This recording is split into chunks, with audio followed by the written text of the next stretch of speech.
What is anxiety?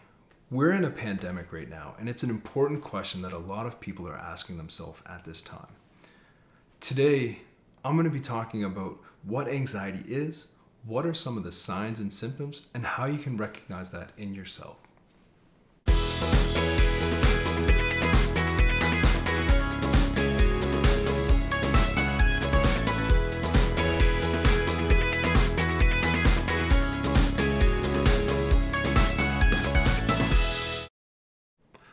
My name is Andrew Dutcher, and this is my channel, Mental Wealth.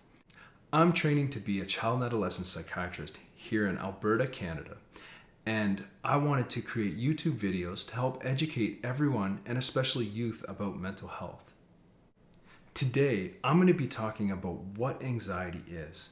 How are you going to recognize that in yourself when it's going on, and what are the signs and symptoms that are going to help let you know that that might be something that you're experiencing.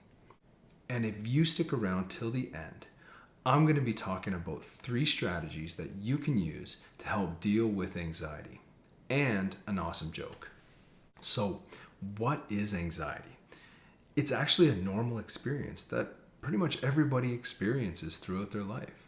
And it can be brought up by many different situations, people, or objects. How people usually experience it is a vague and uncomfortable sense that something bad might happen to them, even if they don't know what it is.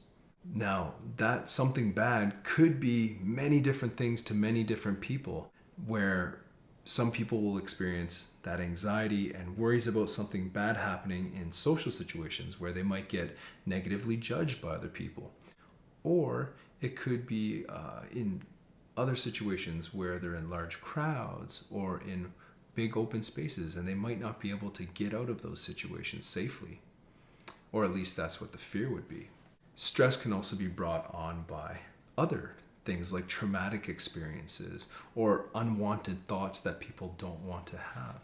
I know one common experience of anxiety is when you're having to do a presentation in front of a bunch of other people, or you're about to do a performance, such as like a musical performance or a sports performance, and just before you do that performance, you start to get those butterflies in your stomach, and people can start to feel tight in their muscles, really kind of nervous, and it can come out in all sorts of ways. That brings up a really interesting point about the connection between the mind and the body, because they're not separate. The mind is connected to the body, and the body is connected to the mind, and they do affect one another. Thoughts of anxiety can impact the physical body and start to have physical symptoms in your body when you're anxious. Some of those symptoms could include things like headaches, feeling lightheaded or dizzy. It could feel like your heart's racing in your chest, or it could feel a little tight in your chest as well. You can also have some troubles breathing. You can have some upset stomach, such as those butterflies in your stomach. And you could also have some changes to your bowel movements. Some other ways that people experience anxiety is by having hot sensations in their body, such as when you're embarrassed and you start to feel your face getting red and flushed. Or you could start to get really sweaty, start to get shaky, and maybe even have some numbness or tingling throughout your body. Now, I need to put in a disclaimer here. And if you're experiencing these symptoms, I think it's a good idea to get these things checked out by a doctor first before we start calling them anxiety, as medical conditions and medications that people are on can cause anxiety as well, and anxiety symptoms.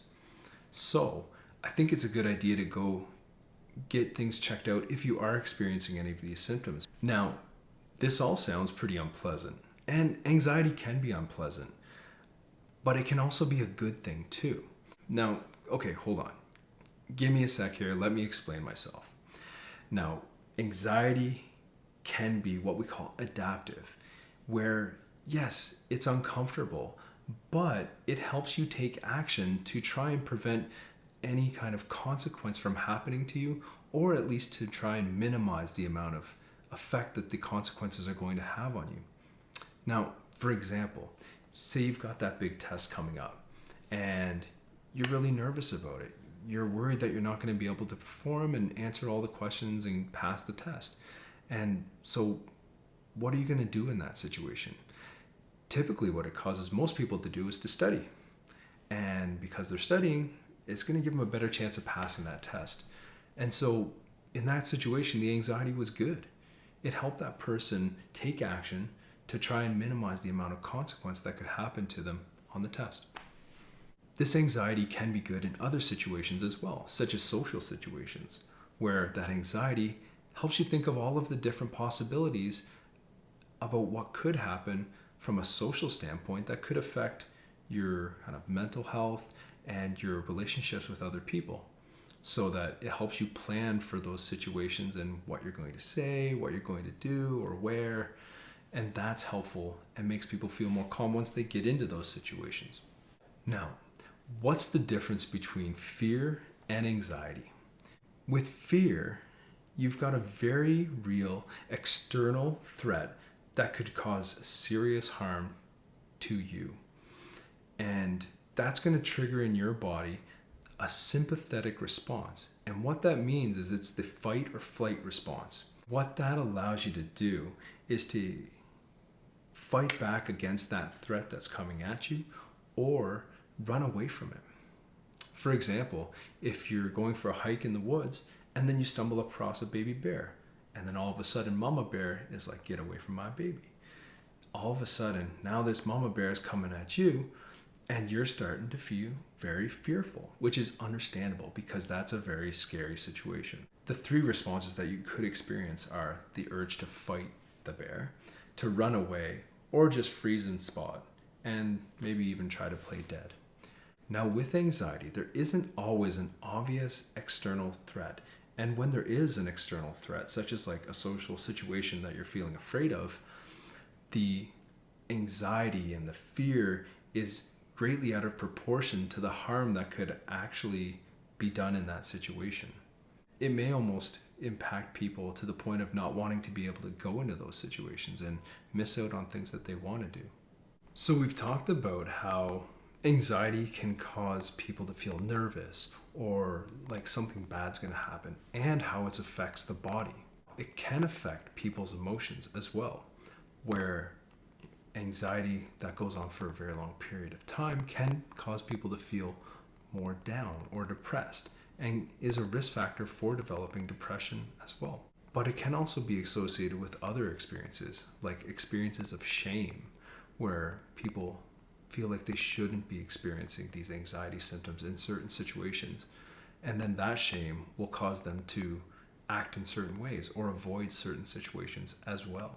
Despite anxiety being very uncomfortable for people to experience and feeling like everybody around them is noticing this, people are very frequently surprised when they realize that other people didn't recognize their anxiety at all or recognize how severe it was. Another problem with anxiety is that it can cause people to have troubles with learning new information or thinking in certain situations.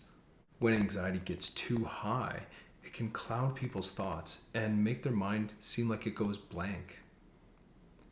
It can also make it hard for them to learn in those situations because they're so worried about what had happened or what's going to happen that they have a hard time being present and focusing on what's happening right now. Because of this, it can cause distortions of perception and have people have distorted thoughts about events that did happen. It's kind of like putting a red filter on a camera. So if I were to put a piece of plastic that's red in front of this camera right here, then you would start seeing me as looking all red. I'm not actually red, but because there's a piece of plastic that's coloring everything that you see, everything in the world's going to look red. And that happens with anxiety as well. It also happens without anxiety, and people have distorted thinking all the time, but it happens more commonly with anxiety. This can cause people to see things in a more negative light than things actually are. For example, when people are having anxiety, they can discount a lot of the positive things or attributes that they have, like hard worker or positive thinker, or they're really nice, and they can just focus on the negative aspects of what's happening in that situation. Sometimes they'll make one little mistake and then they'll think they're a total failure. And that's the anxiety speaking. Anxiety in these situations, because it affects the concentration and a person's ability to focus, it can also affect someone's memory, where they have a harder time remembering what actually happened in those situations, which also contributes to people's troubles with learning when they're really anxious. So that's why it's really important to try and control anxiety and keep it within a normal range, so that we can kind of motivate us to do positive actions like study for a test, but not get overwhelmed with anxiety so we're not able to think, focus, or learn new things. Now, that's been a ton of information so far, and I'm really happy that you guys have stuck around to the end and are hopefully getting some value from this content. I promised you at the start that I was going to give you 3 strategies to help deal with anxiety, and here they are. Number 1, remember to breathe. As I was saying earlier, anxiety can cause people to have troubles with their breathing. And what we know is that when people are anxious, they stop breathing as deeply as they normally do. One way to combat that is to recognize that you're not breathing as deeply as you usually do. And then try to correct that and relax your body by taking purposeful, deep breaths. You can do that for any amount of time, so long as that you're practicing that and trying it out in those really stressful moments. It's not easy, but it is worth it, and it will help with anxiety and relaxing your body and your mind. Number 2, write down what makes you anxious and why. This can be done in a daily journal, or on a piece of paper, or in your phone, and it just helps you become more present and recognize that the situation in front of you, or person, or object is actually quite anxiety provoking for you. And then you can start to recognize some of the symptoms that you're experiencing in your body that might be anxiety. This is going to help you get more control over your anxiety, and so that your anxiety doesn't control you. Number 3, and this might be the most important one, where the goal of treating anxiety is not to avoid it completely and to never experience anxiety. Everyone experiences anxiety, and like I said before, it's normal, and it's a good thing for you to have, as it makes you do those positive actions to prevent those negative consequences from happening. What you need to do to cope with anxiety, and the strategy to deal with it, is to expose yourself to more anxiety provoking situations or objects. Now, I know that doesn't make a whole lot of sense, but hear me out. When we avoid something that we are anxious about, that tells our brain that it might be actually more serious than it actually is. And that reinforces that anxiety about that situation or thing.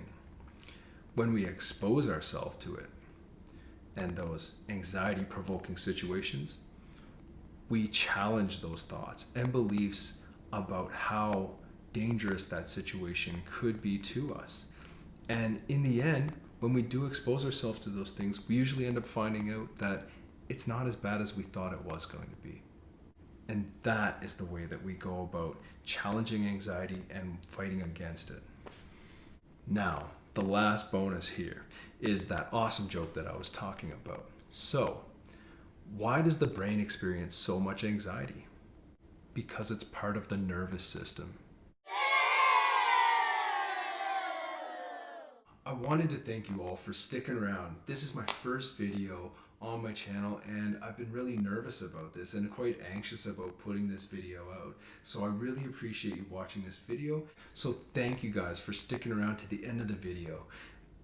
I hope you got some value from this video, and it's just my first video on this channel, but I hope that it was educational for you and you learned something from this, so that you can take these skills and this knowledge into your life and apply it to understand yourself and the world around you a little bit better. Now, if you did get some value from this video and you want to learn more about mental health topics, please hit the like button on this video and subscribe to the channel, Mental Wealth, under my name, Andrew Dutcher. to help me create more videos that will hopefully give more value to you and teach other people about mental health topics. And one last thing, if you are experiencing anxiety and it is causing problems in your life, I want you to reach out to other resources. And that could be including going to websites like Anxiety Canada or Teen Mental Health and learning more about anxiety disorders, or going to see your doctor or counselor about anxiety and how it might be impacting your life, as it is very treatable and there's other coping skills and strategies that you can learn to help manage anxiety in your life. It's been great sharing this content with you, and I hope that you'll come back and check out other videos to learn more about mental health topics. Take care.